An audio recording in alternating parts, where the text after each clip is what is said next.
Hey guys, it's CoderatheGreat. I just wanted to let you know that I'm going to be starting a discography review series today.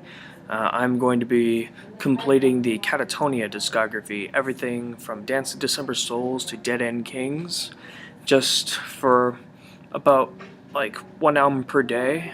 I wanted to just do this for fun because Katatonia is my favorite band of all time, as many of you already know. So I just wanted to get this all underway, and yeah, let's get started, shall we?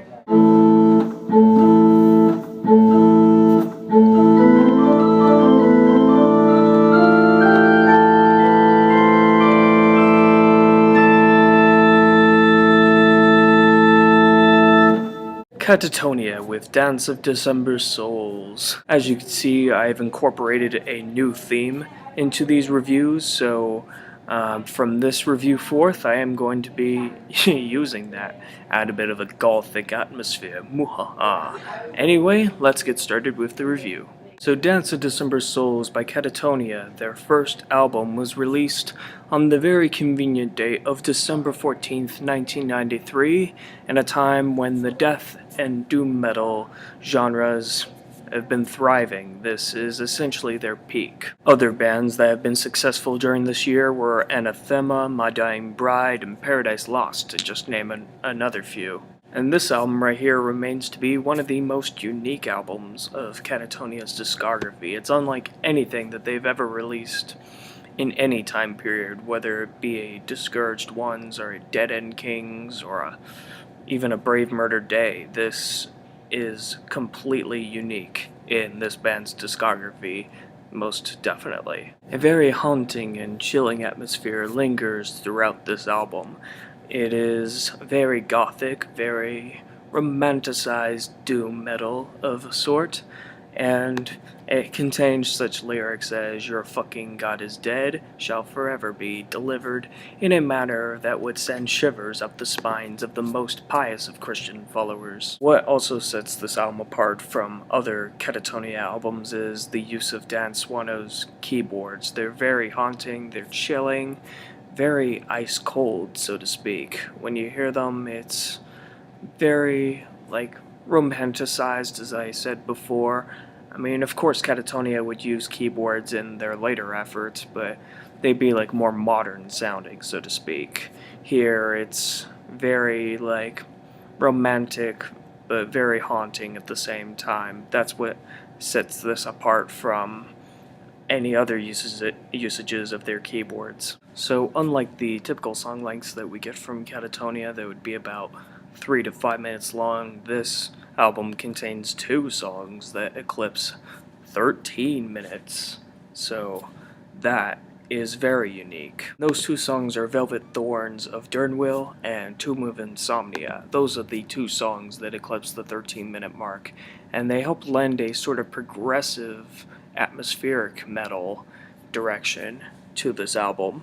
And again, it stands out in Katatonia's discography for that, and it also stands out for the year for that. I mean, of course, you had more technical metal releases coming out that year from bands like Death and Atheist, but for a more doomier band like Katatonia at the time, this was very uncommon for that side of metal at the time.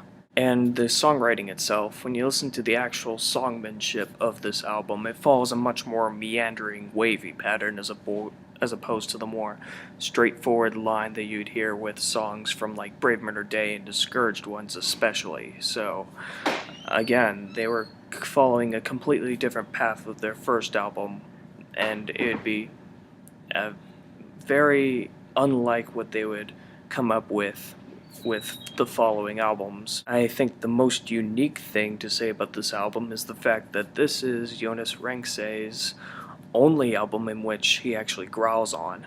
I mean, there were EPs sandwiching this release, Yo Meth, The Revival, sorry if I mispronounced that, and For Funerals to Come, along with the first October Tides release.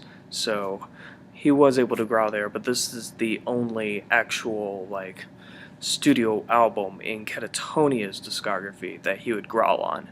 After this, they would get one more growled release, but it would be from their friend of Opeth, Mikkel Åkerfeldt. So this is the only studio album in which Jonas Rengse himself growls his agonized vocals on. And his growled performance on this album is probably one of my favorite growled performances, period. Every time I try doing it, it always just wears my vocals off, and I can totally imagine why his vocals would deteriorate, or his growled vocals would start to deteriorate after this release, because it's certainly very vocal cord scraping, just to try to pull that off. I mean, it's very impressive, very spine-tingling whenever you hear his vocals. Very impressive, probably one of the strongest aspects of this classic album. And yep, that's about all I have to say about this release. This is probably the best debut album I've ever heard in my life. There are many other classic debuts that I've heard, but I don't think any are able to top Dance of December Souls for me. This isn't my favorite Katatonia album, but it's within the top 5 probably. And yeah, it's hands down my favorite debut album from this band. And the fact that this isn't even my favorite Katatonia album just goes to show how much I love this band and their work. So, thank you very much for watching. I will have more videos of this discography series up next, so stay tuned for Brave Murder Day.